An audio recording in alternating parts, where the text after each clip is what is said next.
Step 1 face wash. First 1 pump face ವಾಶ್ನ ಕೈ ಮೇಲೆ ಹಾಕ್ಕೊಂಡು ಫೇಸ್ನ 2 ಮಿನಿಟ್ಸ್ ಮಸಾಜ್ ಮಾಡಿ ಆಮೇಲೆ ಫೇಸ್ನ ವಾಶ್ ಮಾಡಿ. Step 2 toner. ಟೋನರ್ನ ಫೇಸ್ ಮೇಲೆ ಸ್ಪ್ರೇ ಮಾಡಿ ಟ್ಯಾಪ್ ಮಾಡಿ 2 ಮಿನಿಟ್ಸ್ ಫೇಸ್ ಡ್ರೈ ಆಗೋಕ್ಬಿಡಿ. Step 3 serum.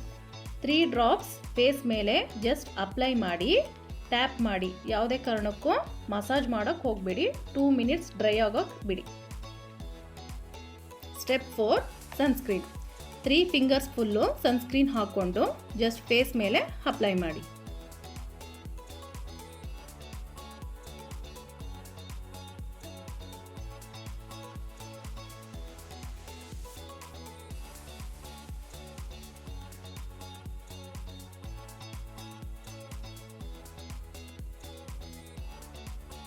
Step 5 lip balm. Last note ಏನಂದರೆ, ಈ ಎಲ್ಲ ಪ್ರಾಡಕ್ಟ್ ಅಬ್ಸರ್ವ್ ಮಾಡಿದ್ದೀರಾ, ಎಲ್ಲ ಆಫ್ ಎಂಟಿ ಆಗಿದೆ. ಇದನ್ನೆಲ್ಲ ನಾನು ಒಂದು 2-3 ವೀಕ್ಸ್ ಯೂಸ್ ಮಾಡಿ ಅದರಿಂದ ಒಳ್ಳೆ ರಿಸಲ್ಟ್ ಇದೆ ಅಂದಮೇಲೆ ನಾನು ನಿಮಗೆ ರಿವ್ಯೂ ಕೊಡ್ತಿದ್ದೀನಿ.